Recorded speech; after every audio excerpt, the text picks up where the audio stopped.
In this video, I'm going to show you how you can easily unsend a message on Instagram. Be sure to watch the video to the very end so you don't make any mistakes, and of course do not forget to like this video and subscribe to my channel.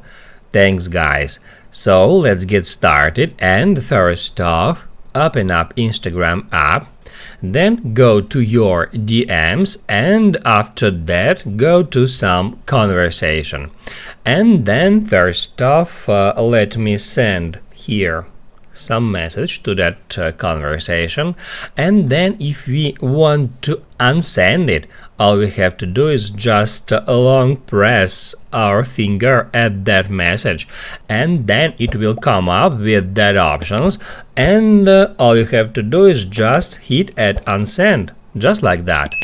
Now you can write down in the comments below if you have any questions about the tutorial. Hit the like button if you like that video, and see you in the next one.